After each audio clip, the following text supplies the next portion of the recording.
नमस्कार दोस्तों, मैं निनाद पाठक आप सभी का स्वागत करता हूं मेरे YouTube channel stop financial mistakes mission financial literacy में।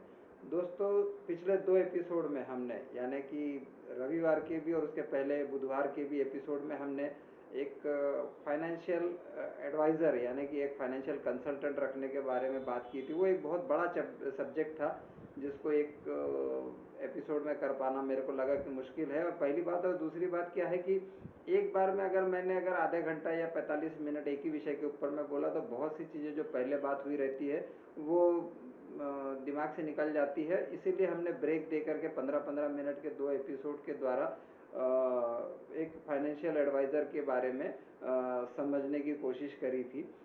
जैसे ठीक है, अपन वापस अपने सब्जेक्ट के ऊपर में आते हैं। जो अपना सब्जेक्ट है क्लास 2 का, स्टैंडर्ड 2 का फाइनेंशियल लिटरेसी सिलेबस में से, कि हमें म्यूचुअल फंड ही क्यों सही है या म्यूचुअल फंड ही सही है इस विषय के ऊपर में। तो दोस्तों, मैं इस विषय के ऊपर में डिटेल में बात करूं उससे पहले मैं चाहूँगा कि आप जो नए ज्वाइन किए वो सब्सक्राइब करें और लाइक और शेयर तो बनता है दोस्तों। तो उस विषय के ऊपर में बातचीत होने के बाद में मैं अपने सब्जेक्ट पर वापस आता हूँ कि म्यूचुअल फंड ही क्यों सही है। क्योंकि दोस्तों देखिए, एक एग्जांपल के थ्रू हम समझने का कोशिश करते हैं। मान लीजिए कि हम एसी क्यों खरीदते हैं। एसी खरीदने के पीछे का हमारा पर्पज़ ये रहता है कि हमें गर्मी होते रहती है। अब गर्मी क्यों होते रहती है? क्योंकि मौसम गर्मी का है। तो हमने एसी खरीद लिया। अब एसी बहुत सारे लोग खरीदते हैं, बहुत सारे लोग नहीं भी खरीदते हैं, क्योंकि सबसे पहला विषय ये आ जाता है कि जैसे ही हम एसी खरीदेंगे तो हमारा जो मीटर का बिल है, इलेक्ट्रिसिटी बिल, वो बहुत ड्रास्टिकली बढ़ जाता है। तो बहुत लोग उस सोच करके खरीदते नहीं, लेकिन जो लोग खरीदते हैं वो लोगों को मालूम रहता है कि यार हमारे को इस महीने में एसी इस्तेमाल हुई है तो यहाँ पे बिल ज़्यादा आने वाला है। और कई कई लोग उसको यूज़ करने के समय में भी बहुत केयर लेते हैं कि अनवांटेड कहीं चलता ना रहे, क्योंकि उसकी बिजली की खपत बहुत ज़्यादा होती है। तो हमारा जो सब्जेक्ट है वो ये है कि हमें उस एमएससीबी के बिल यानी इलेक्ट्रिसिटी बिल के चिंता रहती है, जिसके कारण से, लेकिन गर्मी भी तो रहती है। तो गर्मी के चलते में हम एसी जरूर खरीद लेते हैं, लगा भी लेते हैं, लेकिन एक तरफ में हमारे को इलेक्ट्रिक बिल का भी फिक्र रहता है। मैं एक चीज़ समझने का कोशिश करता हूँ कि जैसे मान लीजिए कि अगर मैंने इसी एक एसी के एग्जांपल को प्रॉब्लम ही सॉल्यूशन के तरीके से अगर मैं आपको समझाऊं, जैसे प्रॉब्लम है इलेक्ट्रिसिटी का बिल। तो अगर मैं इनिशियली एक एसी खरीदने के साथ साथ उसको लगने वाले जितना वाट का ये एसी का कंजम्पशन है, उतने ही वाट का अगर मैंने सोलर पैनल का भी खर्चा अगर मैंने साथ में कर लिया दोस्तों, तो होगा क्या कि मेरा प्रॉब्लम ही मेरा सोल्यूशन हो जाएगा। यानी धूप बढ़ेगी, एसी की जरूरत पड़ेगी, और वो एसी को फीड कौन करेगा? सोलर पैनल करेगा। तो सोलर पैनल ने अगर उसको फीड करना चालू कर दिया है, तो फिर मैं दिन रात भी अगर मैं एसी चालू रखता हूं तो मुझे उस चीज़ का टेंशन नहीं होगा। क्यों नहीं होगा? क्योंकि मेरा प्रॉब्लम ही मेरा सोल्यूशन बन गया है। सिमिलरली दोस्तों, इस आसान तरीके से शायद मैं आपको समझा पा रहा हूँ और आप काफ़ी करीब से समझ भी गए होंगे कि मैं किस विषय के ऊपर में आ रहा हूँ। तो दोस्तों, अगर मैं महंगाई की बात करूँ तो महंगाई किसको जाता है पैसा? तो अभी अपन समझते हैं इसको। दोस्तों देखिए कि एक एग्जांपल के तौर पर कि मान लीजिए कोई चीज़ मैं इस साल 100 रुपए की खरीदता हूँ। तो इस साल अगर मैंने 100 रुपए की खरीदा है और अगर वही चीज़ मेरे को अगले साल भी फिर से खरीदनी है, तो डेफिनेटली 100 रुपए से तो ज़्यादा पैसे लगेंगे। और वो क्यों लगेंगे? क्योंकि महंगाई बढ़ने वाली है, ये सबको पता है। साधारणतः जो महंगाई भारत में बढ़ती है वो 7 से 8% के दरमियान में बढ़ती है। सरकारी आंकड़ों का हिसाब अपन अलग अलग दावे अलग अलग, उस विषय के ऊपर में हम बात नहीं करेंगे, लेकिन एक एवरेज में। लेकिन इसमें भी अगर कुछ सेक्टर की बात मैं करूं, तो जैसे अगर कोई किराए से घर पे रहता है तो उसको साल का करीब करीब 10% किराया बढ़ता है। वो भी पूरे 12 महीने का नहीं रहता, कोई कोई तो रेंट एग्रीमेंट 11 महीने के ही बनते हैं। तो रेंट एग्रीमेंट 11 महीने का जैसे फिर से रिन्यूअल आता है तो 11 महीने के साथ में ही उसको 12वें महीने से ही तुरंत उसको 10% बढ़ा करके अपना रेंट पे करना होता है। वैसे ही अगर मैं एजुकेशन की बात करूँ, जो एजुकेशन है वो तो सबसे ड्रास्टिकली महंगा है, क्योंकि वहाँ पर जो इन्फ्लेशन रेट है, महंगाई दर है, वो करीब करीब 13% है।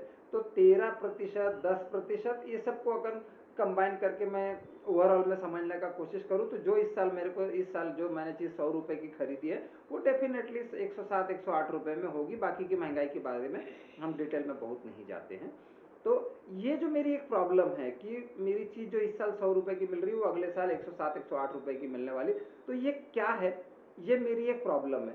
सिमिलरली अगर जैसे मैंने एसी के एग्जांपल से आपको समझने या समझाने का कोशिश किया, अगर मैं इसी तरीके से देखिए, मान लीजिए कि मैं मान लो तेल खरीदने जा रहा हूँ, तो तेल मतलब कहने का मतलब एफएमसीजी सेक्टर में अगर मैं देखूँ, जो हम ग्रॉसरी खरीदते हैं महीने के खर्चों के लिए, खर्चों में, तो वो ग्रॉसरी का थ्रू पैसा किसके पास जाता है दोस्तों? कोई ना कोई, मान लीजिए कि कोई हिंदुस्तान लीवर से खरीदता है, कोई पतंजलि से खरीदता है, और बहुत सारी कंपनियां हैं, बहुत डिटेल में नहीं जाएंगे। तो ये लोग क्या करेंगे कि आपको इस साल जो चीज़ 100 रुपये की थी वो अगले साल बढ़ा करके देंगे। तो जो बढ़ा करके देने वाली कंपनियां दोस्तों वो तो लिस्टेड भी है ना। अगर वो लिस्टेड कंपनियां हैं, इस साल अगर उनका मार्केट कैप 100 रुपया है मान लीजिए, तो डेफिनेटली अगले साल जिस तरीके का रेवेन्यू होगा, तो रेवेन्यू को देख करके कुछ जो बड़े इन्वेस्टर होते हैं वो भी उसमें पोजीशन बनाएंगे, उनकी इक्विटीज की वैल्यू बढ़ेगी। तो वो डेफिनेटली अगले साल, अगर मान लीजिए इस साल अगर उनका मार्केट कैप 100 रुपये का है, तो अगले साल पक्का है कि 110 का हो जाएगा। किसमें? महंगाई के द्वारा भी, जो आप और मैंने जो खरीदी उनके मटेरियल प्रोडक्ट की है, उसके थ्रू वो उनका मार्केट कैप बढ़ने वाला है। और प्लस उसका अगर बिजनेस अच्छा है, बिजनेस मॉडल अच्छा है, मैनेजमेंट अच्छा है, तो कुछ बड़े इन्वेस्टर भी वहाँ पे पोजीशन बनाते हैं, जिस कारण से उसका मार्केट कैप बढ़ता है और शेयर में उसकी वैल्यूएशन भी राइज होती है, उसकी शेयर की कीमत बढ़ती है। तो अगर मान लीजिए कि मेरा जो एक प्रॉब्लम है कि मेरे को चीज़ महंगी खरीदनी पड़ रही, तो महंगी खरीदने के नाम से मैं जिसके पास में जा रहा हूँ, अगर मैंने वो अपने आप को उसका पार्टनर बना लिया, पार्टनर कहने का मतलब इक्विटी का पार्टनर, ठीक है, उनके पार्टनर बनना बहुत बड़ी बात रहती है, लेकिन इक्विटी मार्केट के थ्रू अगर वो 10 रुपये फेस वैल्यू या 5 रुपये फेस वैल्यू के थ्रू जो भी मार्केट का आज का उनके इक्विटी का रेट है, उसमें अगर वो हमारी पार्टनरशिप एक्सेप्ट करने को तैयार है दोस्तों, तो मैं उनको जो प्रॉफिट होने वाला है उसमें भी तो मैं पार्टनर बन सकता हूँ। और अगर मैं उनका पार्टनर उस चीज़ में बन गया, तो महंगाई जहाँ पे 107 108 रुपये की होने वाली है, तो उनके इक्विटीज़ की जो वैल्यू बढ़ेगी उसके थ्रू मैं 110 रुपये कमा सकता हूँ। तो कहने का मतलब मेरा कि ये एक बड़े आसान तरीके से मैं समझाने का कोशिश कर रहा हूँ कि जो प्रॉब्लम है उसी को अपना सोल्यूशन बना लेना है। बहुत डिटेल में समझाने के लिए थोड़ा सा और डीप में अगर जाना हो तो देखिए, अगर मैं इसी प्रकार से जो भी मेरे, मान लीजिए मेरा पेट्रोल का खर्चा है, मेरा इलेक्ट्रिसिटी का खर्चा है, मेरा डोमेस्टिक हाउस सिलेंडर का खर्चा है, या मेरा जो ग्रॉसरी का खर्चा है, तो सारी की सारी कंपनियां, या उसमें से पर्टिकुलरली मैं जिसका यूज़ कर रहा हूँ उसका हो सकता है कि इक्विटी लिस्टेड ना हो, लेकिन उस बिजनेस मॉडल की अगर कोई कंपनी लिस्टेड है और उसके ऊपर अगर म्यूचुअल फंड हाउस उसके ऊपर में अगर पोजीशन बना करके रखा हुआ है, चलिए ठीक है, हम जो चीज़ इस्तेमाल कर रहे हैं पर्टिकुलरली उसी का शेयर खरीदे ऐसा ज़रूरी नहीं है, म्यूचुअल फंड के थ्रू जिसमें भी मिले। देखिए दोस्तों, ये जो म्यूचुअल फंड हाउस है वो जिस प्रकार का मॉडल चेक करते हैं उनके बिजनेस को, ये सारी चीज़ें जो मैंने पीछे एपिसोड में भी बताई है कि वो लोगों का एक ग्रुप रहता है, एक टीम रहती है, जो फंड हाउस के थ्रू रिप्रेजेंट करती है किसी पर्टिकुलर फंड को।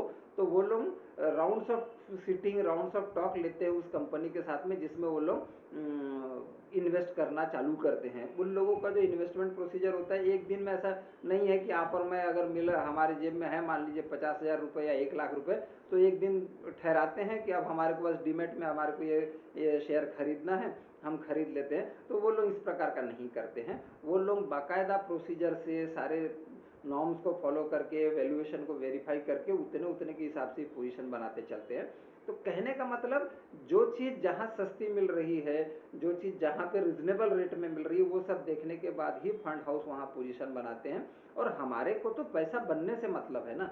वो मान लीजिए मेरे को एफएमसीजी का पोटेंशियल में अगर मैं खर्चा बढ़ा रहा हूँ, लेकिन अगर आज के डेट में अगर लॉजिस्टिक या ट्रांसपोर्टेशन सेक्टर से अगर अच्छा रेवेन्यू या अच्छा रिटर्न आने का प्लानिंग या एक्सपेक्टेशन या मार्केट सिनारियो बनता है, और मैंने अगर वहाँ से अगर मान लीजिए 110 की जगह 112 रुपये अगर कमा करके ला लिए हैं, तो मेरे को क्या बुराई है कि मेरे को तो 108 रुपये खर्चा करना है अगले साल, और अगले साल अगर मेरे को 112 रुपये होकर के मिल रहे हैं तो फिर भी मैं 4 रुपये तो बेनिफिट में हूँ। और फिर अगर अगले साल मैंने उसी 4 रुपये के ऊपर से और कुछ कमा लिया, प्लस इस साल के अगले साल तक के और 100 रुपये मैंने और ऐड कर दिया, तो इस तरीके से मेरे जो वेल्थ है वो क्रिएट होना चालू होगी। तो ये जो एक प्रोसीजर है जिसको फंड हाउस या एक mutual fund house properly manage करता है, तो उस चीज़ को हमको समझना पड़ेगा। यानी मेरे कहने का मतलब है कि जो हमारी महंगाई की समस्या है, उस समस्या का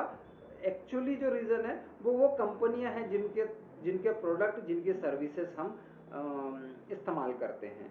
तो अगर हमने उनको ही अपना पार्टनर बना लिया, या उनको अगर हमने अपना पार्टनर बना लिया, तो जो महंगाई के थ्रू पैसा वहाँ जाएगा वही पैसा अगले साल या ओवर अ पीरियड हमारे को वापस आ जाएगा।